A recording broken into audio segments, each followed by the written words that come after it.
The needle pierced through the white linen with such precision that Martha Matthews barely noticed the blood on her fingertip, until it bloomed into a tiny crimson flower beside the carefully stitched letters I and C that she had been working on for the past 3 days. It was late afternoon in Miles City, Montana Territory, and the summer heat of 1882 made the air inside the general store feel thick as molasses. Martha sat on a wooden stool behind the counter, her dark hair pinned back in a practical bun that still managed to show off the gentle curve of her neck. At 22 years old, she had already earned a reputation as the finest seamstress in town, her fingers capable of creating delicate patterns that seemed to dance across fabric like music, made visible. The initials belonged to Isaac Crawford, a cowboy who had ridden into Miles City 6 months earlier with a cattle drive from Texas, and had never quite found the motivation to leave. He was tall and lean, with sun-weathered skin and eyes the color of the sky just before a storm rolled in. At 25, he had already lived more adventures than most men twice his age. But there was something about this dusty Montana town that had caught hold of him and refused to let go. Or perhaps it was not the town at all, but rather the young woman who now sat embroidering his initials onto a handkerchief he had commissioned 3 weeks prior.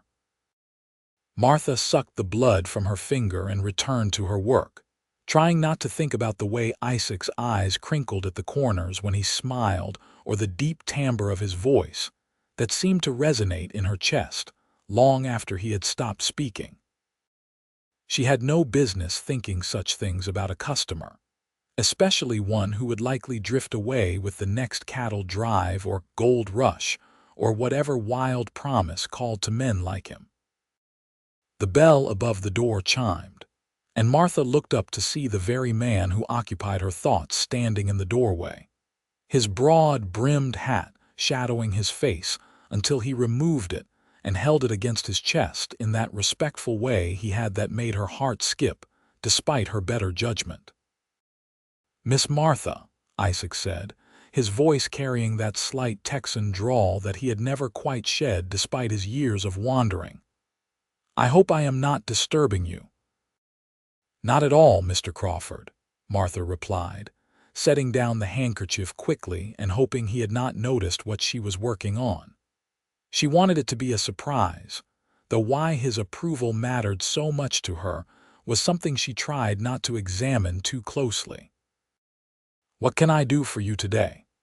Isaac stepped closer to the counter, and Martha caught the scent of leather and sage and something uniquely him that made her feel slightly dizzy. He glanced down at the fabric she had tried to conceal beneath a bolt of calico, and his lips curved into a smile that transformed his entire face from handsome to devastating. "That looks mighty fine," he said softly. "Those are my initials, are they not?" Martha felt heat rise to her cheeks. "I thought I would have it finished before you came by. It is not quite done yet." "May I see it?" She hesitated, then lifted the handkerchief and held it out to him. Isaac took it carefully, his calloused fingers brushing against hers in a way that sent electricity racing up her arm. He examined the careful stitching, the elaborate script she had chosen for his initials, the tiny decorative flourishes she had added around the edges, because she could not seem to help herself from wanting to create something beautiful for him. "This is remarkable," Isaac said, and there was genuine wonder in his voice. "I have never seen such fine work. You have real talent, Miss Martha." "It is just embroidery," Martha said, though his praise made her feel warm all over. "Something any woman with patience can learn." "No," Isaac said firmly, looking up from the handkerchief to meet her eyes. "This is artistry. Anyone can see that." They stood there for a long moment, the air between them charged with something Martha did not have words for but felt all the way down to her bones. Isaac's gaze dropped to the handkerchief again, and when he spoke next, his voice was quieter, almost vulnerable in a way she had never heard from him before. "Miss Martha, I wonder if I might ask you something that may seem strange." "Of course." Isaac traced one finger over the embroidered initials, not quite touching the fabric, as if he feared disturbing her work. "You have stitched my name here, the letters that represent who I am in the most basic sense. But I find myself wondering if you might be willing to embroider something else. Something more." Martha's heart began to beat faster. "What did you have in mind?" Isaac looked up at her again, and the intensity in his storm cloud eyes made her breath catch. "Would you embroider my heart?" The words hung in the air between them, heavy with meaning that went far beyond simple needlework. Martha understood immediately what he was asking, what he was offering, and the realization made her head spin. "Mr. Crawford, I am not sure I understand," she said, though that was a lie. She understood perfectly, but she needed to hear him say it plainly, needed to be certain she was not simply imagining the emotion she heard in his voice. Isaac set the handkerchief down on the counter and took a step closer, near enough that Martha could see the flecks of silver in his blue eyes, the small scar above his left eyebrow, the way his jaw tightened as he searched for the right words. "I am not a man who is skilled with pretty speeches," Isaac began, his hands gripping the brim of his hat so tightly that his knuckles went white. "I have spent most of my life drifting from place to place, never putting down roots, never letting myself care too much about anything or anyone. It seemed easier that way, safer somehow." He paused, and Martha found she was holding her breath.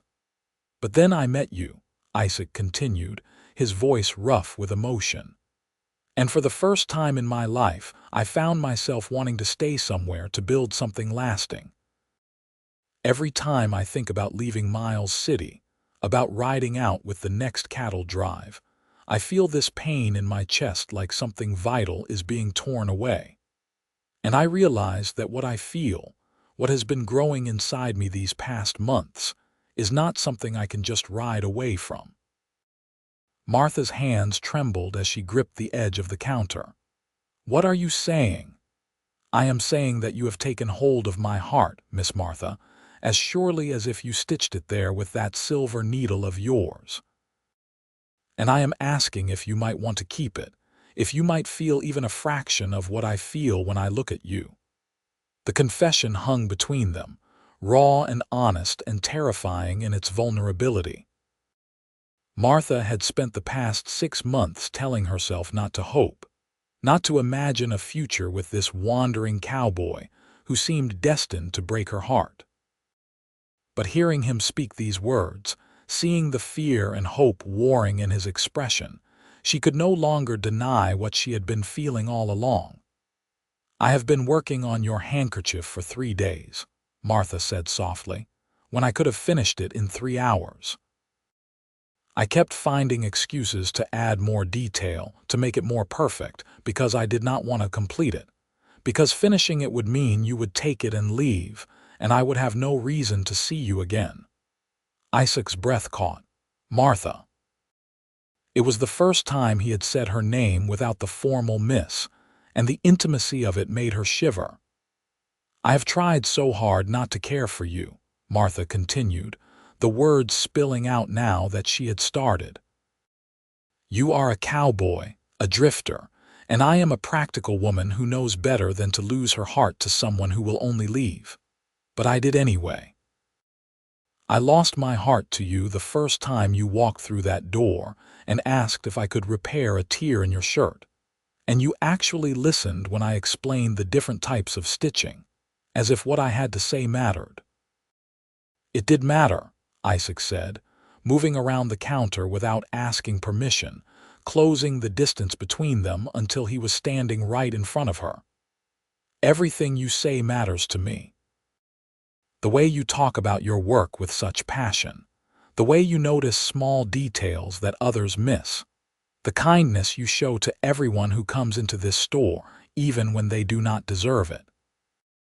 I could listen to you talk about embroidery for hours and never grow bored, because when you speak about something you love, your whole face lights up, and it is the most beautiful thing I have ever seen." Martha looked up at him, scarcely able to believe this was happening, that this strong, handsome man was saying these things to her. "You truly mean to stay? You would give up your wandering life?" "I have been wandering because I was searching for something," Isaac said, reaching out to gently cup her face with his rough, work-worn hand. "I just did not realize what it was until I found you. I do not want to drift anymore, Martha. I want to build a life here in Miles City. I have been saving money from my work at the Crawford Ranch, and I have enough to start my own small spread if I am careful. It would not be much at first, but it would be ours if you will have me." "The Crawford Ranch?" Martha asked, momentarily distracted. "You work at a ranch that shares your name," Isaac smiled, a hint of sheepishness crossing his features. "I suppose I should have mentioned that sooner. It is my uncle's ranch, actually. He moved up here from Texas 5 years ago and built it from nothing. I came to visit and stayed on to help him. I told myself it was temporary, but I think part of me always knew I had found where I belonged."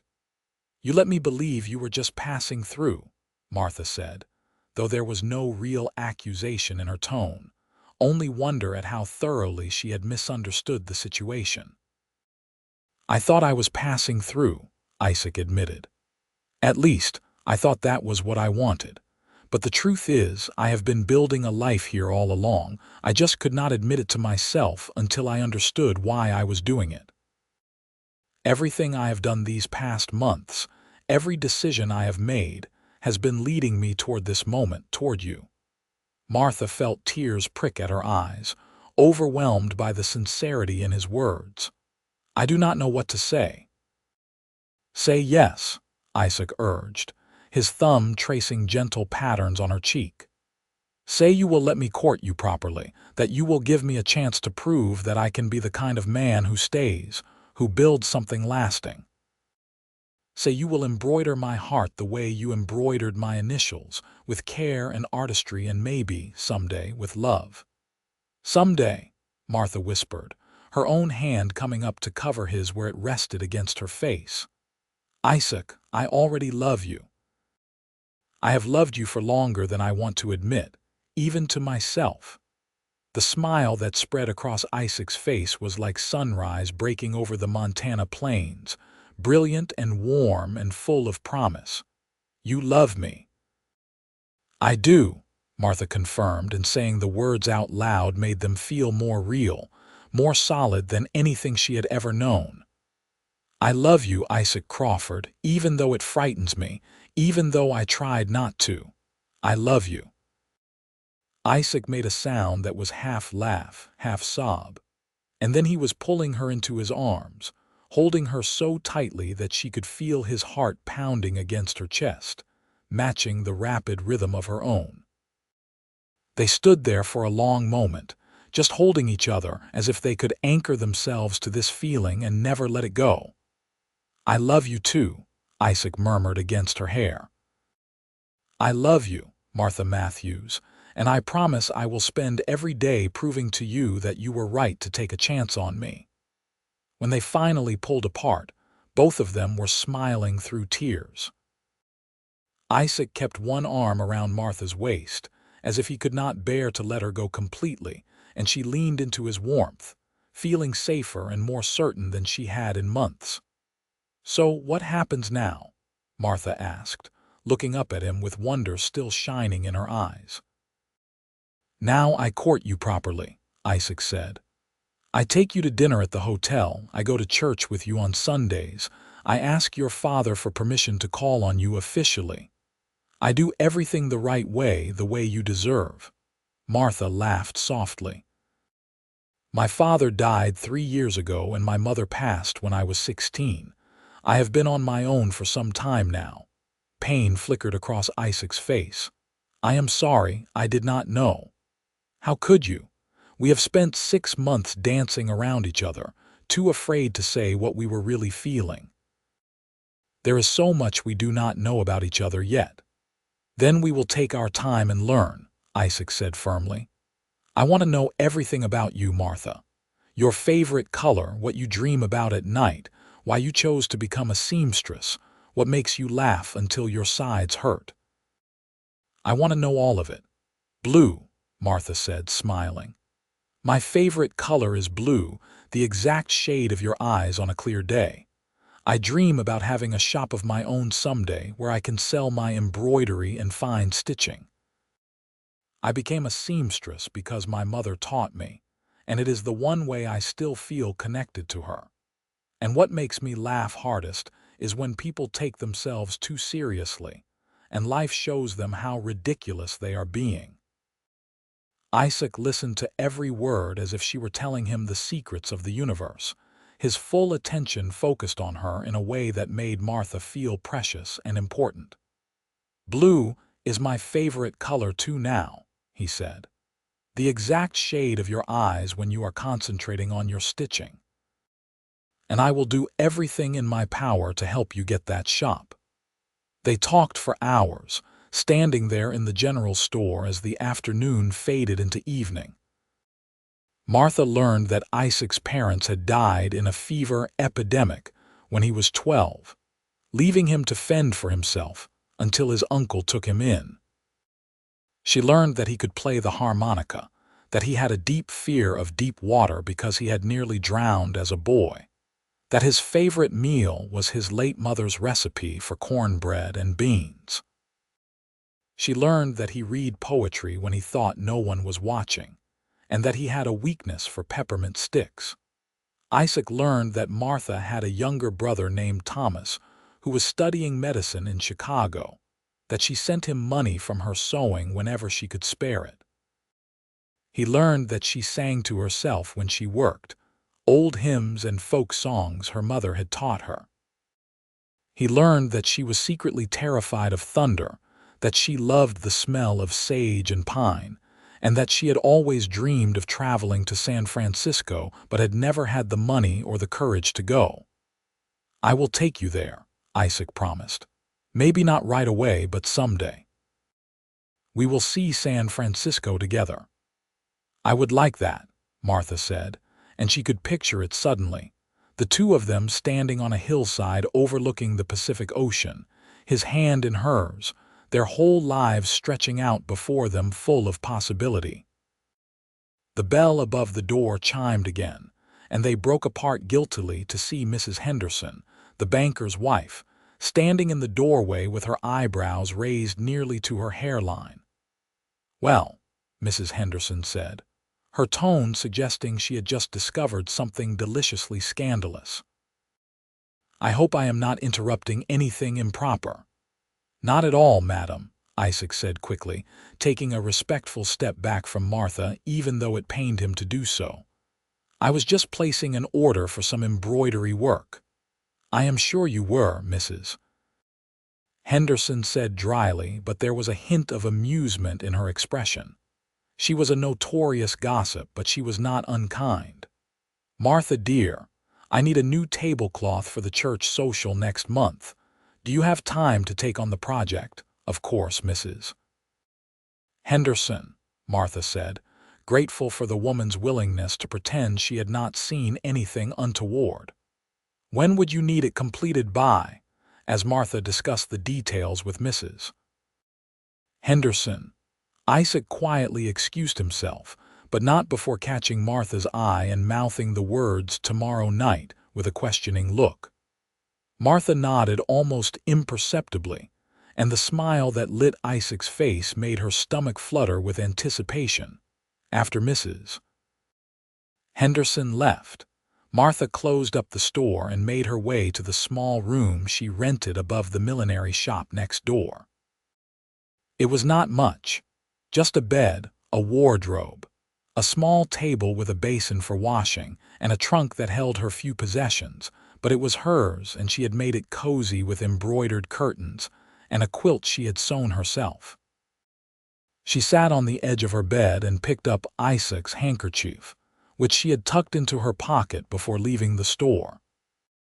The initials she had embroidered seemed to shimmer in the lamplight, and she traced them with her finger the same way Isaac had, marveling at how her entire world had shifted in the space of a single afternoon.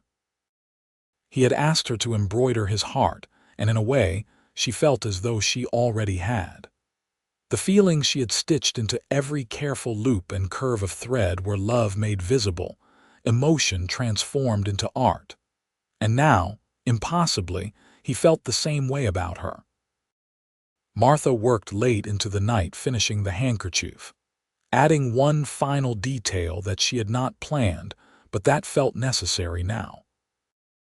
Beneath Isaac's initials, in letters so small they were almost invisible, she embroidered the words "My heart" in delicate blue thread, the exact color of his eyes. The next morning, Martha woke early and dressed with more care than usual, choosing her best dress, a deep green calico that brought out the color of her eyes. She pinned her hair up carefully, allowing a few tendrils to frame her face, and pinched her cheeks to bring color to them before laughing at her own vanity. She was just opening the general store when Isaac appeared, looking equally nervous and hopeful in a clean shirt and vest, his dark hair still damp from washing. He held his hat in his hands and shifted his weight from foot to foot like a schoolboy. "Good morning," Martha said, unable to keep the happiness from her voice. "Good morning," Isaac replied, his eyes lighting up at the sight of her. "You look beautiful." "Thank you," Martha said, feeling herself blush. "You look quite handsome yourself."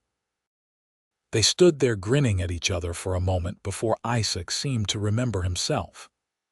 "I wanted to ask you formally if you would do me the honor of having dinner with me tonight at the hotel restaurant. I know it is not much, but it is the finest establishment in Miles City, and I want to do this properly."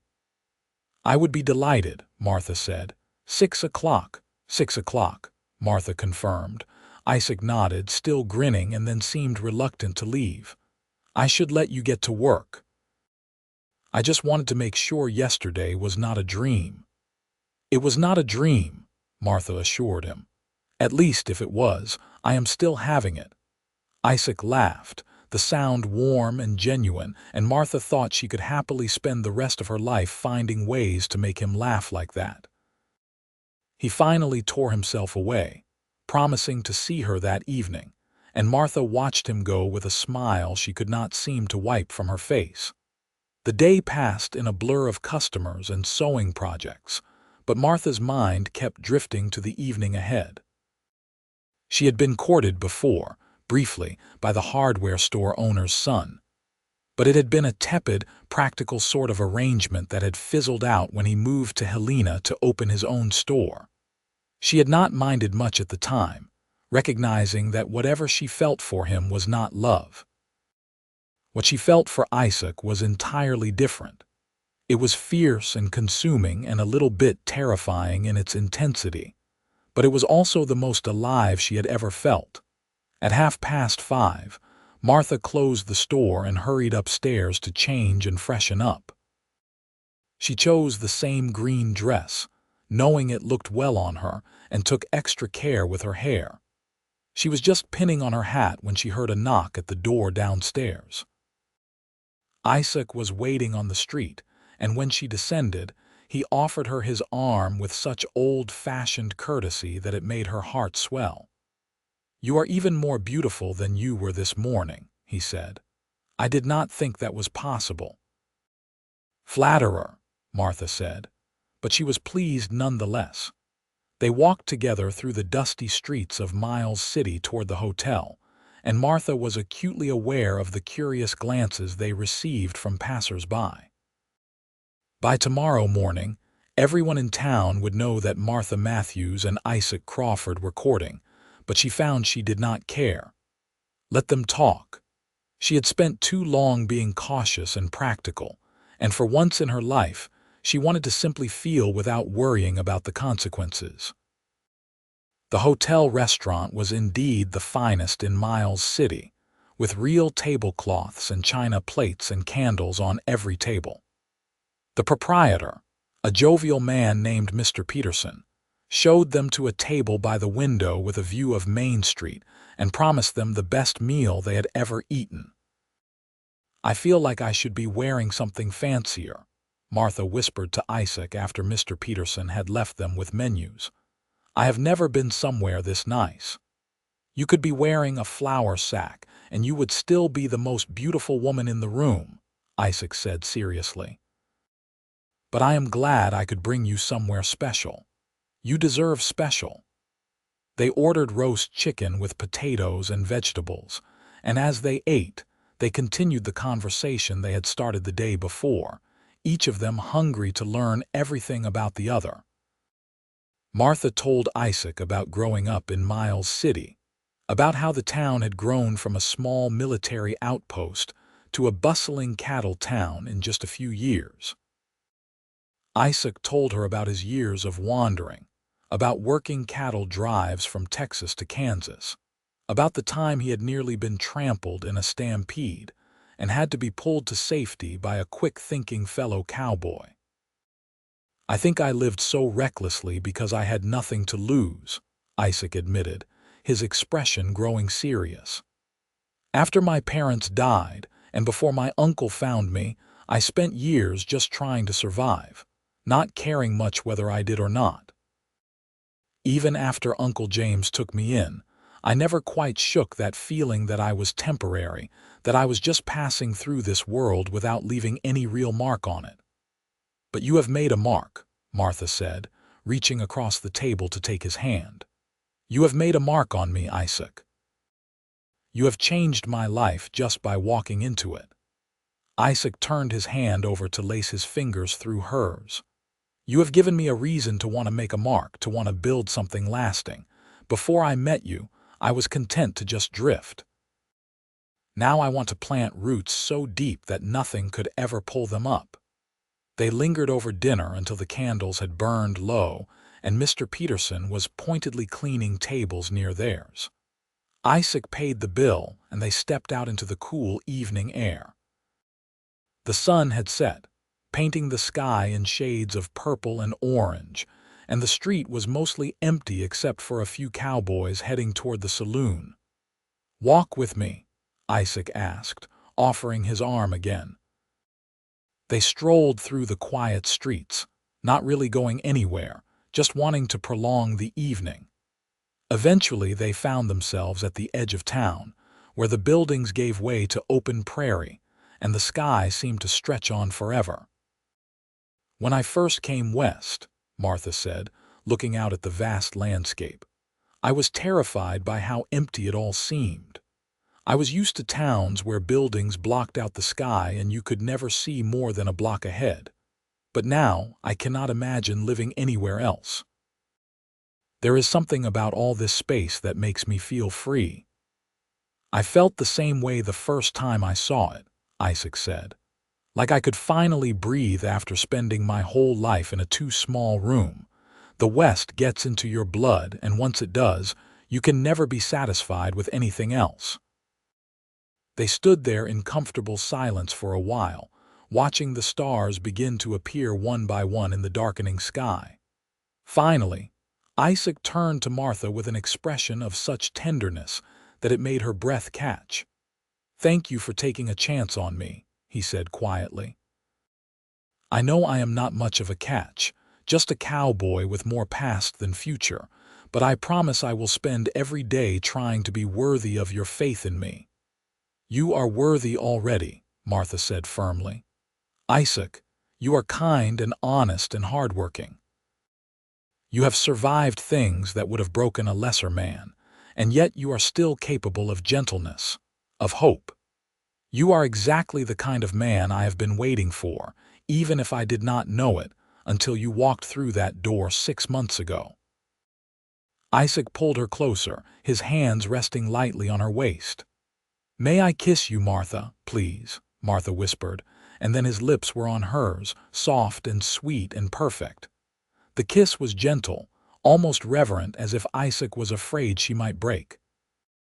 Martha leaned into him, one hand coming up to rest on his chest where she could feel his heart pounding, and kissed him back with all the emotion she had been holding inside for so long. When they finally pulled apart, both of them were breathless.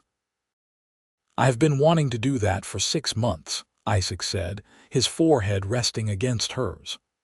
"I have been wanting you to do that for 6 months," Martha replied, laughing softly. They walked back to Martha's room above the millinery shop, their hands linked, reluctant to say goodnight. At her door, Isaac kissed her again, longer this time, and Martha felt as though she was floating. "Tomorrow?" Isaac asked. "Tomorrow," Martha confirmed. "And the day after that, and the day after that." "Forever," Isaac said, and it sounded like a promise. Over the following weeks, Isaac courted Martha with a dedication that became the talk of Miles City. He brought her wildflowers he picked on the prairie, took her on picnics by the Yellowstone River, and sat with her in the general store during quiet afternoons, content to simply be near her while she worked. He introduced her to his Uncle James, a weathered but kind man who welcomed Martha warmly and told Isaac he was a fool if he did not marry her immediately. Martha introduced Isaac to her few close friends, including Sarah Thompson, who ran the millinery shop and had become like a sister to her. Sarah approved of Isaac wholeheartedly, telling Martha in private that she had never seen her friend so happy. "You are glowing," Sarah said one afternoon while they were having tea in Sarah's sitting room. "It is like you have been lit up from the inside. This is what love is supposed to look like." "I am terrified," Martha admitted. "I am so happy that it frightens me. What if something goes wrong? What if he changes his mind? What if I lose him?" "You cannot live your life afraid of losing what you have," Sarah said gently. "Believe me, I know. I spent 2 years refusing to believe that William loved me because I was so afraid it could not be real, and I nearly lost him because of it. Do not make my mistake, Martha. If you love Isaac, trust in that love. Let it make you brave instead of fearful." Martha took her friend's advice to heart. She stopped waiting for the other shoe to drop and allowed herself to simply be happy. She and Isaac fell into an easy rhythm, seeing each other nearly every day, learning each other's habits and quirks and dreams. 3 months after that first dinner at the hotel, Isaac arrived at the general store with a bouquet of wildflowers and an expression of nervous determination. Martha was helping a customer pick out fabric for a new dress, and Isaac waited patiently until they were alone before approaching the counter. "Martha Matthews," he said, his voice shaking slightly. "I have been trying to figure out the right way to do this for weeks now, and I have come to the conclusion that there is no right way except the honest way." He got down on one knee, pulling a small box from his pocket, and Martha's hands flew to her mouth as she realized what was happening. "I am just a cowboy," Isaac continued, "and I do not have much to offer you except a small ranch that is barely profitable and a heart that belongs entirely to you. But if you will have me, if you will take a chance on building a life together, I promise I will spend every day for the rest of my life trying to make you happy. Martha, will you marry me?" He opened the box to reveal a simple gold band with a small sapphire set in it. "It was my mother's ring," Isaac said. "It is the only thing of hers that I have left. I had the jeweler add the sapphire because it is blue like your eyes, like your favorite color. If you do not like it, we can get something different, I just thought." "It is perfect," Martha said, tears streaming down her face. "Isaac, it is the most beautiful thing I have ever seen. Yes, yes, I will marry you. Nothing would make me happier than being your wife." Isaac stood and slipped the ring onto her finger, and then he was kissing her, lifting her off her feet and spinning her around in a circle while she laughed through her tears. When he set her down, they were both grinning like fools. "I cannot believe you said yes," Isaac said, holding her face in his hands. "I was so afraid you would realize you could do better." "Better than you," Martha said incredulously. Isaac Crawford, you are the best man I have ever known. I am the one who is lucky, not the other way around." They stood there holding each other, until the bell above the door chimed and old Mr. Garrett came in looking for a new pair of work gloves.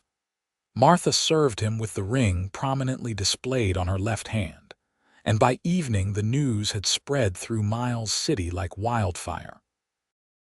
They were married 6 weeks later in the small church on the edge of town, with nearly the entire population of Miles City in attendance.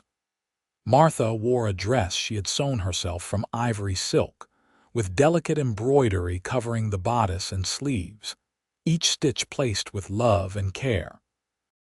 Isaac wore a new suit that his uncle had insisted on buying for him, and when he saw Martha walking down the aisle on the arm of Judge Morrison, who had agreed to give her away in lieu of her father, tears sprang to his eyes. "You are so beautiful," Isaac whispered when she reached his side. "The most beautiful bride there ever was." The ceremony was simple but heartfelt, and when the Reverend pronounced them man and wife, the entire congregation erupted in applause. Isaac kissed Martha thoroughly, earning some good-natured teasing from the assembled crowd, and then they walked back down the aisle together as husband and wife. The reception was held in the town hall, with food and music and dancing that lasted well into the night. Isaac danced with Martha for the first dance, and then barely let her leave his arms for the rest of the evening, the two of them swaying together as if no one else existed. "I love you, Mrs. Crawford," Isaac murmured into her ear as they danced. "I love you too, Mr. Crawford," Martha replied, resting her head on his shoulder and thinking that she had never been so happy in her entire life. They spent their wedding night in the hotel, the same one where they had had their first dinner together. And then the next morning they rode out to the Crawford Ranch where they would make their home. Isaac had spent the past weeks fixing up the small cabin on his uncle's property, adding new furniture and making repairs, determined to have everything perfect for his bride. Martha fell in love with the place immediately. It was small and simple, just 3 rooms and a porch, but it had a view of the river and the mountains beyond, and Isaac had built her a special workspace near the window where she could do her sewing with good light. He had even surprised her with a beautiful new sewing machine, a luxury she never thought she would own. "Isaac, this must have cost a fortune," Martha said, running her hands over the gleaming machine. "You are worth a fortune," Isaac replied, wrapping his arms around her from behind. "Besides, if you are going to have that shop you dream about, you need the right tools." They settled into married life with remarkable ease, as if they had been doing it for years rather than days. Martha continued taking in sewing work from town, and Isaac worked the ranch with his uncle, building up the herd and making improvements to the property. They were not wealthy, but they had enough, and more importantly, they had each other. On their first anniversary, Martha gave Isaac a gift that made him weep openly. It was a large embroidered piece, meant to be framed and hung on the wall, featuring an intricately detailed image of their cabin with the mountains in the background. But it was what she had embroidered beneath the image that moved him most deeply, his initials and hers intertwined, with the words "My Heart" stitched between them in delicate blue thread. "You said you wanted me to embroider your heart," Martha said softly, watching his reaction. "So I did. I stitched it with all the love I feel for you, Isaac. Every thread in this piece represents a moment of happiness you have given me, a reason I am grateful we found each other." "Martha," Isaac said, his voice thick with emotion, "this is the most precious thing anyone has ever given me. I will treasure it always." He hung it in a place of honor above their bed, where they could see it every morning when they woke and every night before they slept, a constant reminder of the love they had built together. 2 years into their marriage, Martha discovered she was pregnant. She told Isaac one evening after dinner, nervous about how he would react, but she need not have worried. Isaac was overjoyed, immediately placing his hand on her still flat stomach and talking to the baby that was barely the size of a bean. "I am going to be a father," he kept saying, wonder in his voice. "We are going to have a baby." "Are you happy?" Martha asked, though she could already see the answer on his face. "Happy does not even begin to cover it," Isaac said, pulling her into his arms. "Martha, you have given me everything I never knew I wanted. A home, a purpose, and now a family. I am the luckiest man alive." The pregnancy was not easy. Martha suffered from terrible nausea in the early months and was confined to bed rest for the last 6 weeks after the doctor became concerned about her health. Isaac was beside himself with worry, barely leaving her side except when absolutely necessary for the ranch work. "I am fine," Martha kept assuring him. "Women have been having babies since the beginning of time. This is normal." "Nothing about you has ever been normal," Isaac said, holding her hand. "You are extraordinary and I will not lose you. I cannot lose you, Martha. You are my whole world." "You will not lose me," Martha promised. "I am too stubborn to go anywhere. I have too much left to do, too many years left to spend with you." In the spring of 1885, Martha gave birth to a healthy baby boy after a labor that lasted nearly 20 hours. Isaac paced outside the bedroom door the entire time, refusing to leave despite the midwife's assurances that everything was proceeding normally. When he finally heard the baby's first cry, he burst into the room without waiting for permission. Martha lay exhausted but radiant in the bed, holding a tiny bundle wrapped in blankets. "Come meet your son," she said, her voice hoarse from screaming but filled with joy. Isaac approached slowly, almost reverently, and looked down at the red, wrinkled face of his child. The baby had a shock of dark hair, and his eyes, though still unfocused, seemed to be blue. Isaac felt something inside him crack open, a depth of love he had not known he was capable of feeling. "He is perfect," Isaac whispered. "You are both perfect." They named him James Isaac Crawford, after Isaac's uncle and father. Little Jamie, as they called him, became the center of their world. Isaac proved to be a doting father, getting up with Martha for the nighttime feedings even though he had to be up early for ranch work, changing diapers without complaint, and spending hours just watching his son sleep.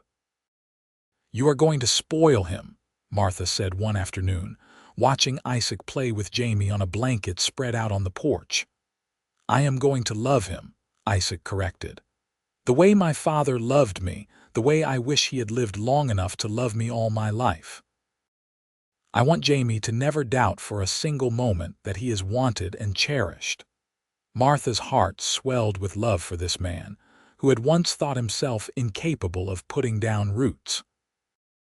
He had not only planted himself firmly in Miles City, but he had grown into the kind of man who made their small world better just by being in it. As Jamie grew from a baby into a toddler, Martha's sewing business expanded.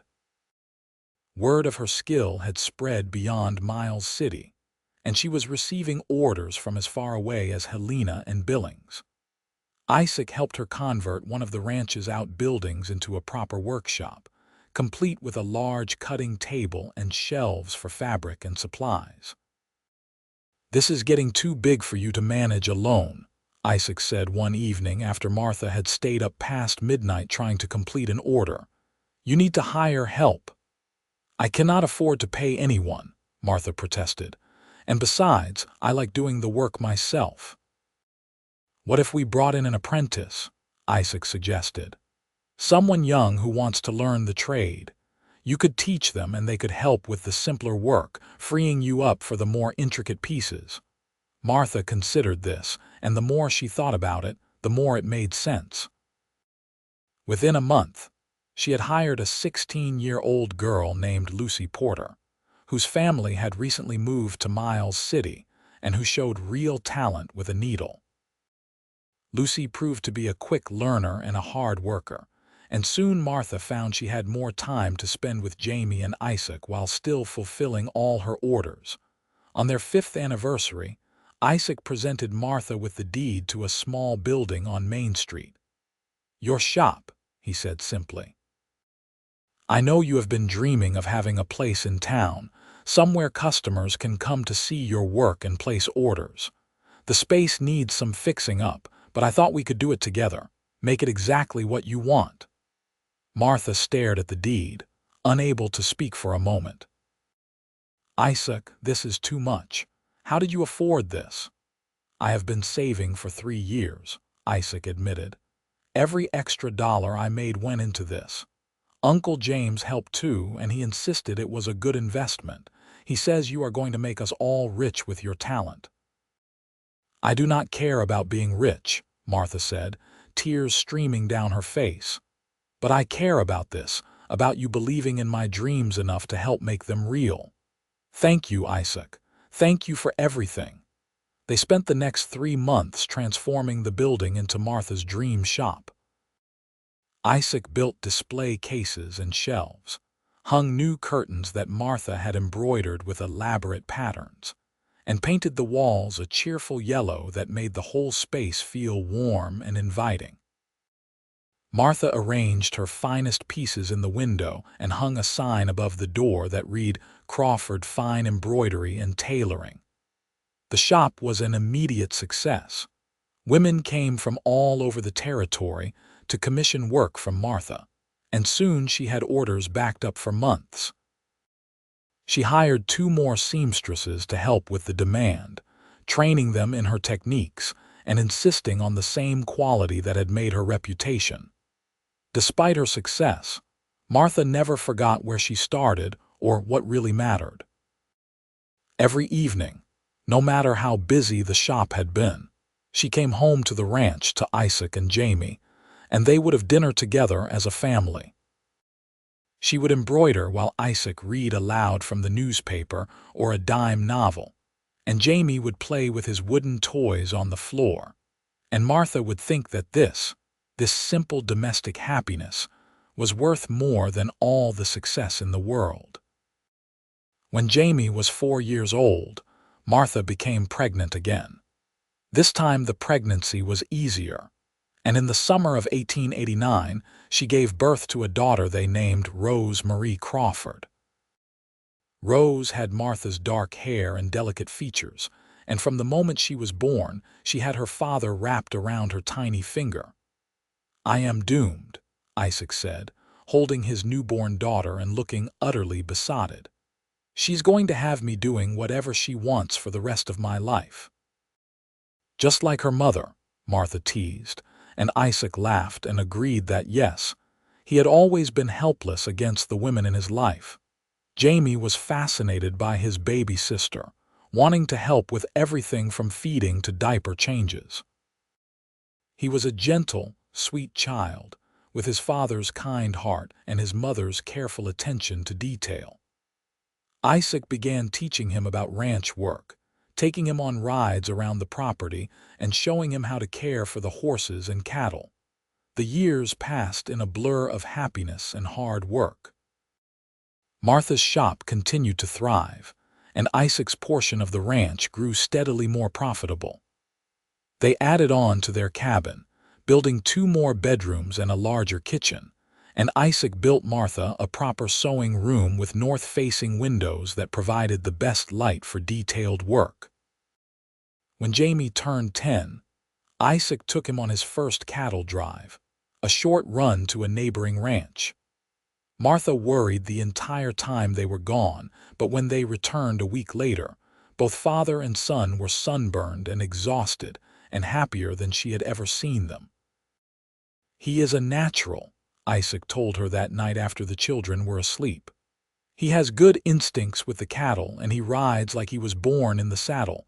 I am so proud of him, Martha." "I am proud of both of you," Martha said, snuggling into Isaac's embrace. "You are an amazing father, Isaac. I know you worry sometimes that you do not know what you are doing, but you are giving our children everything they need.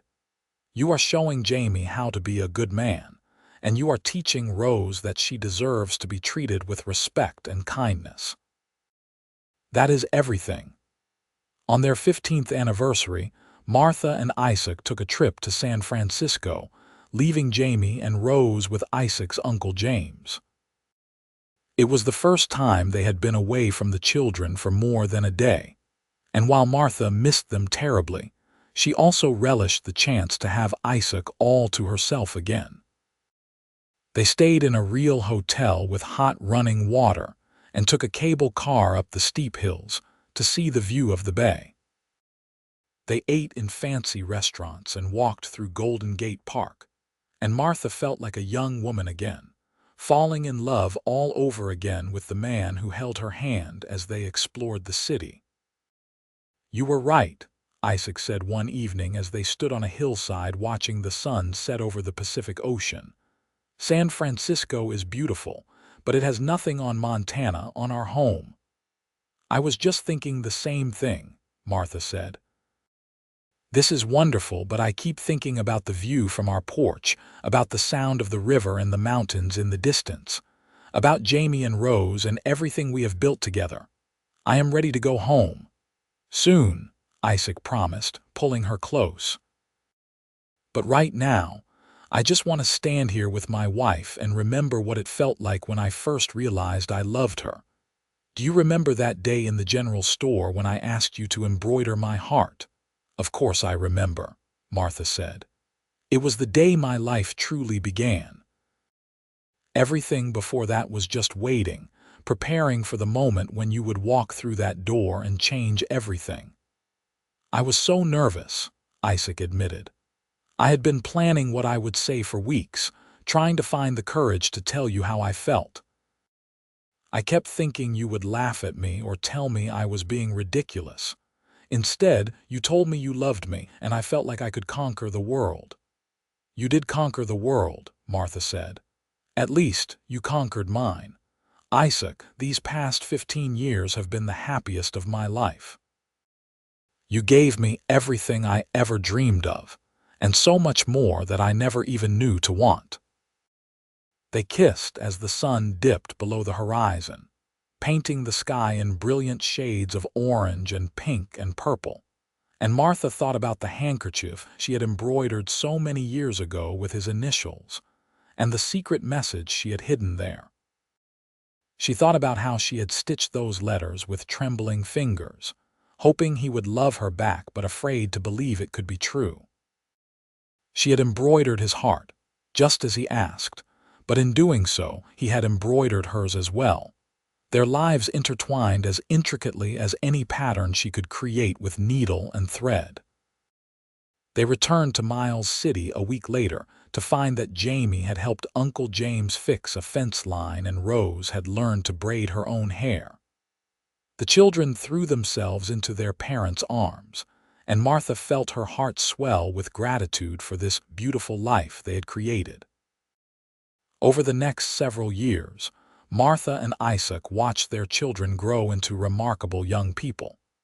Jamie developed into a skilled rancher with a good head for business, and by the time he was 18, he was managing much of the day-to-day operations of the ranch. Rose showed her mother's talent for needlework, and by 15, she was creating her own designs and helping in the shop. "They are going to be fine," Isaac said one evening as he and Martha sat on their porch watching the sunset, something they had done nearly every evening for the past 20 years. "We have raised good, capable people who will make their own way in the world."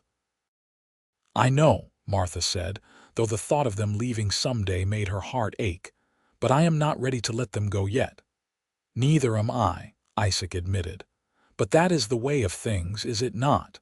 We raise them to leave us to build their own lives. We just have to trust that we gave them the right foundation." They did not have to worry about that for several more years. Jamie fell in love with a rancher's daughter from the next county over, a capable young woman named Elizabeth who could rope a steer as well as any man. They married when Jamie was 23, and Isaac deeded them a portion of the ranch to build their own home on. Rose, independent and artistic like her mother, announced at 19 that she wanted to study fashion design in Chicago. Martha's heart nearly broke at the thought of her daughter so far away, but Isaac convinced her to let Rose follow her dreams. "She is like you," Isaac reminded Martha. "She needs to create, to push boundaries and try new things. We cannot keep her here just because we will miss her. That would not be fair." So they sent Rose to Chicago with enough money to support herself for a year and their blessing to chase her ambitions. She wrote home faithfully every week, and her letters were full of excitement about everything she was learning and seeing. As Martha and Isaac entered their 50s, they began to slow down a bit. Isaac turned over most of the ranch operations to Jamie, though he still helped out when he was needed. Martha trained a manager to run the shop, though she still took on special commissions and spent several hours a day sewing. They had more time for each other now, time to take long rides across the prairie, to sit and talk for hours about nothing and everything, to simply be together without the constant demands of work and children pulling them in different directions. "You ever regret it?" Martha asked one day as they sat by the river, their favorite spot. "Giving up your wandering life to stay here with me?" Isaac looked at her in genuine surprise. "Regret it? Martha, marrying you and building this life together is the best decision I ever made. I was not really living before I met you. I was just existing, moving from place to place without purpose or direction. You gave me a reason to stay, a reason to build something lasting. You gave me a home, not just a house, but a real home with love and family and purpose. How could I ever regret that?" "I just want to make sure you are happy," Martha said, "that you do not feel like you gave up too much." "I gave up nothing," Isaac said firmly, taking her hand, "and I gained everything. Martha, I love you more now than I did on the day we married, and I loved you desperately even then. Every year with you has been better than the last. You are my heart, my home, my everything. Please never doubt that." Martha leaned her head on his shoulder, feeling tears prick her eyes. "I love you too, Isaac Crawford, more than I have words to express." On their 30th anniversary, their children threw them a surprise party at the ranch. Jamie and Elizabeth brought their 3 children, Martha and Isaac's grandchildren, who ranged in age from 7 to 2.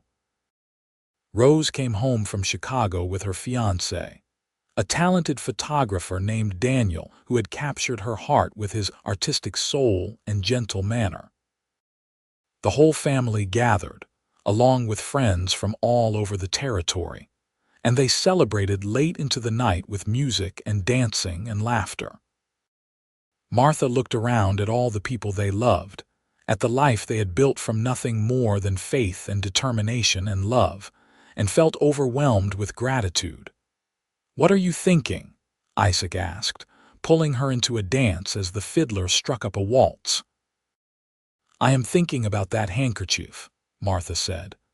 "The one I was embroidering with your initials when you asked me to embroider your heart. Do you remember?" "Of course I remember," Isaac said. "That was the day I finally got up the courage to tell you how I felt. The day you changed my entire life by saying you felt the same way." "I still have it," Martha told him. "That handkerchief, I never gave it to you. I kept it, tucked away in my sewing box because it felt too precious to let go of. It represents the moment when everything changed, when I stopped being alone and became part of something bigger than myself." "I want to see it," Isaac said. Later that night, after all the guests had left and the children had put the grandchildren to bed, Martha retrieved the handkerchief from the old sewing box she had brought with her from town all those years ago. The white linen had yellowed slightly with age, but the embroidery was still perfect, the initials IC still clearly visible, and beneath them, in tiny blue letters, the words "My Heart." Isaac held it carefully, as if it might crumble to dust. "You wrote my heart here," he said, his voice thick with emotion. "I did," Martha confirmed. "Because even then, before you asked me to marry you, before we had built this life together, you already had my heart completely. You have had it from the beginning, and you will have it until the end." Isaac pulled her into his arms, the handkerchief still clutched in his hand. "I asked you to embroider my heart, and you did more than that. You stitched our hearts together, Martha, so completely that I cannot tell where yours ends and mine begins. We are one person, one life, one heart. That is what you created with your needle and thread all those years ago." They stood there holding each other as the stars came out above the Montana prairie, the same stars that had witnessed their first kiss, their wedding, the birth of their children, and every important moment of their shared life. Martha thought about how different her life might have been if Isaac had not walked into that general store, if he had not had the courage to speak his heart, if she had not taken a chance on loving him back. But he had, and she had, and together they had created something more beautiful and lasting than any embroidery she could ever stitch. They had created a family, a legacy of love that would continue long after they were gone, passed down through their children and grandchildren and all the generations to come. "Thank you," Martha whispered against Isaac's chest. "For what?" "For asking me to embroider your heart. For seeing something in me worth staying for. For giving me 30 years of happiness and adventure and love. For being exactly who you are." "Thank you for saying yes," Isaac replied. "To all of it. To embroidering my heart, to marrying me, to building this life with me. You are the best thing that ever happened to me, Martha Crawford, and I will love you until my last breath and beyond." They stayed there under the stars for a long time, two people who had started as strangers and become so much more. A cowboy who thought he was just passing through, and a seamstress who thought she would spend her life alone. Two lonely souls who found each other and discovered that home was not a place but a person. That love was not something you searched for but something you built, one day at a time, with patience and faith and dedication. Martha had embroidered Isaac's initials on a handkerchief, and he had asked her to embroider his heart. In the end, she had done both, stitching their lives together so completely that nothing could ever tear them apart. Their love was the finest work she had ever created, a masterpiece that would endure long after the fabric and thread had turned to dust, living on in the family they had made and the example they had set. As they walked back to their cabin hand in hand, Martha thought about all the stitches she had made in her lifetime, all the patterns she had created and the pieces she had sewn. But none of them compared to this, to the life she and Isaac had stitched together with their choices and their commitment and their love. This was her true masterpiece, the thing she was most proud of creating. And it had all started with a simple question, asked by a cowboy with hope in his eyes and love in his heart. "Would you embroider my heart?" She had, and in doing so, she had embroidered her own as well, creating a pattern so intricate and beautiful that it would last forever, a testament to the power of love and the courage it takes to open your heart to another person. The years continued to pass, gentle and sweet. Martha and Isaac grew old together, their hair turning silver, their movements slower but their love as strong as ever. They became fixtures in Miles City, the couple that everyone pointed to as an example of what a good marriage should look like. Young people came to them for advice, and Martha and Isaac always told them the same thing.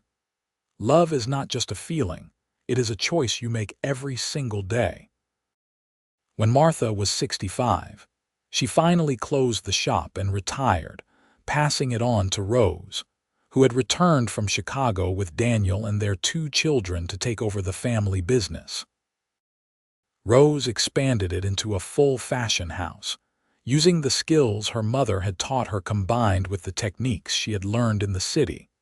And soon the Crawford name was known throughout the West for quality and style. Isaac worked the ranch until he was 70, finally admitting that his body could not keep up with the demands anymore.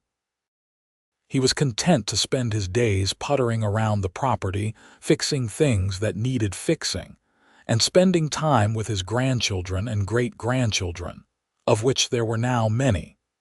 But mostly, he spent time with Martha. They would sit on their porch for hours, watching the sun rise and set, talking about the past and the present and everything they had built together. They held hands like young lovers, and Isaac still looked at Martha as if she were the most beautiful woman he had ever seen, even though her face was lined with age and her hands were gnarled from decades of needlework. "You are still so beautiful," Isaac would tell her, and he meant it with every fiber of his being. "And you are still a terrible liar," Martha would reply, but she would smile and squeeze his hand and lean her head on his shoulder, content in a way that only comes from a lifetime of being truly, deeply loved. On their 50th wedding anniversary, the whole family gathered again at the ranch for a celebration. There were now 4 generations of Crawfords present, from Martha and Isaac down to their newest great-great-grandchild, born just 3 months earlier. The property was filled with tents and tables and laughter, and as Martha looked around at all these people who existed because she and Isaac had found each other, she felt humbled and grateful beyond measure. Jamie, now 45 and looking more like his father every year, stood up to give a toast. "My parents taught me everything important I know about life," he said, his voice carrying across the crowd. "They taught me that love is not easy, but it is worth fighting for. They taught me that family is not just about blood, but about showing up for each other day after day. They taught me that success is not measured in money or possessions, but in the quality of your relationships and the legacy you leave behind. Mom, Dad, you have built something extraordinary, and all of us here are proof of that. We love you, and we are so grateful for the example you have set for us." There was not a dry eye in the crowd as everyone raised their glasses to toast Martha and Isaac. Isaac stood up, pulling Martha up with him, and looked out at all the faces he loved. 50 years ago," Isaac began, his voice still strong despite his age, "I was a drifter with no real home and no idea what I wanted from life. Then I walked into a general store in Miles City and saw a young woman embroidering my initials on a handkerchief, and everything changed. I asked her to embroider my heart, not really knowing what I was asking for, but knowing somehow that she was the answer to questions I did not even know I had." He turned to Martha, taking both her hands in his. "You did embroider my heart, Martha. You took a broken, wandering soul and you stitched it back together with your love. You gave me a purpose, a home, a family. You gave me 50 years of happiness that I never thought possible. And I want you all to know," he said, looking out at the crowd again, "that every single person here exists because your grandmother had the courage to take a chance on a cowboy who had nothing to offer her but his whole heart." Martha was crying openly now, and Isaac gently wiped away her tears with his thumb, the gesture so tender and familiar that many in the crowd found themselves crying as well. "I love you, Isaac Crawford," Martha said, her voice breaking. "I have loved you for 53 years, and I will love you for however many more we have left. You are my heart, my home, my everything. You always have been, and you always will be." They kissed, right there in front of everyone, and the crowd erupted in applause and cheers. Their children and grandchildren and great-grandchildren swarmed around them, hugging them and crying and celebrating the love that had started their whole family. That night, after everyone had left or gone to bed, Martha and Isaac sat on their porch one more time, wrapped in blankets against the cool evening air. The stars were brilliant above them, and the river sang its eternal song in the distance. "It has been a good life," Isaac said softly. "The best life," Martha agreed. "If I could go back and do it all again, I would not change a single thing," Isaac said. "Every moment, every choice, every joy and sorrow brought us here to this, and this, right here with you, is perfect." "I would not change anything either," Martha said. "Except maybe I would have kissed you sooner. We wasted so much time being afraid." Isaac laughed, the sound warm and rich. "We had 50 years together, Martha. That is not wasted time, that is a blessing. Not everyone gets 50 years with their soulmate." They sat in comfortable silence for a while, just being together, just breathing the same air and sharing the same space as they had done for half a century. "You still have it?" Isaac asked suddenly. "The handkerchief?" "Of course I do," Martha said. "It is in my sewing box where it has always been." "I would like to see it one more time," Isaac said. Martha retrieved the handkerchief, now quite yellowed with age but still intact, the embroidery still visible. Isaac held it carefully, running his fingers over the letters and the tiny words "My heart" that Martha had stitched there so long ago. "This is where it all started," Isaac said. "This handkerchief, these initials, this moment when I finally found the courage to tell you what I was feeling. This small piece of fabric changed my entire life." "It changed mine too," Martha said. "I was so lonely before you came, Isaac. I did not even realize how lonely I was until suddenly I was not anymore. You filled up all the empty spaces in my life and showed me what it means to be truly happy." Isaac carefully folded the handkerchief and handed it back to Martha. "Promise me something," he said. "Anything. When I am gone, keep this close to you. Remember that I loved you from the moment I met you until the moment I took my last breath. Remember that you were the best thing that ever happened to me, and that I was grateful every single day for the life we built together." "Isaac," Martha said, fresh tears springing to her eyes, "do not talk like that. We still have time." "I know," Isaac said gently. "But someday we will not, and I want to make sure you know how I feel. I want to make sure you understand that loving you has been the greatest privilege of my life." "I know," Martha whispered. "I have always known, just as I hope you know that loving you has been mine." They held each other close, two old bodies that still fit together perfectly, two hearts that had beaten as one for 50 years and would continue to do so for whatever time they had left. Isaac passed away peacefully in his sleep 3 years later, at the age of 78. He and Martha had spent that final evening on their porch as usual, watching the sunset and talking about their grandchildren and the changes happening in the world. They went to bed holding hands, and when Martha woke in the morning, Isaac was gone. The grief was overwhelming, a physical pain that Martha felt in every cell of her body. For 53 years, Isaac had been her partner, her companion, her best friend and greatest love. The world felt impossibly empty without him in it, but she was not alone. Her children and grandchildren and great-grandchildren surrounded her, holding her up when she thought she might fall, reminding her that Isaac lived on in all of them, in the family they had created and the love they had built. At Isaac's funeral, Martha placed the handkerchief in his casket, the one she had embroidered so many years ago with his initials and the words, "My heart." It seemed only fitting that it should go with him, a symbol of the love that had defined both their lives. "You embroidered my heart," Martha whispered as she looked at Isaac's peaceful face one last time. "And I will carry yours with me until we are together again." Martha lived for 6 more years, surrounded by her family, still creating beautiful embroidery even though her fingers were stiff and her eyes were weak. She told stories about Isaac to anyone who would listen, keeping his memory alive through her words and her love.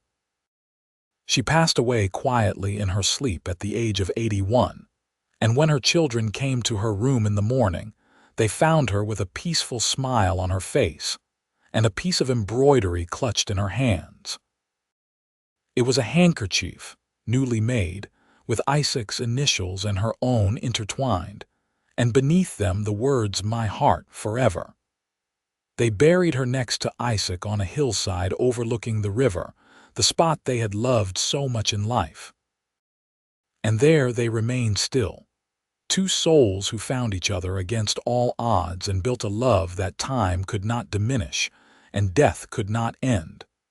Their family continued to grow and prosper, carrying forward the legacy of love and commitment that Martha and Isaac had established.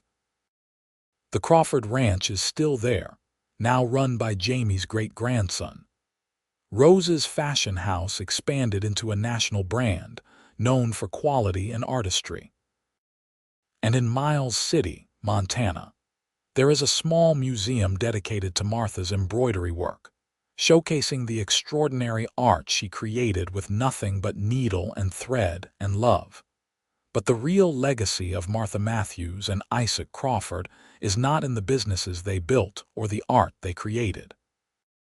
It is in the family that descended from them, in the example they set of what true love looks like, and in the story that gets told every time someone asks how it all began. It began with a handkerchief, they say. With a cowboy who walked into a general store and saw a woman embroidering his initials. With a simple question that changed two lives forever. "Would you embroider my heart?" She said yes, and in doing so, she created a masterpiece that would last for generations. A love story that would be told and retold, inspiring others to take chances and open their hearts and believe in the transformative power of love. And somewhere in whatever comes after this life, Martha and Isaac are together again, their hearts still intertwined, still embroidered together for all eternity, proof that some loves are so strong that not even death can tear them apart. The end.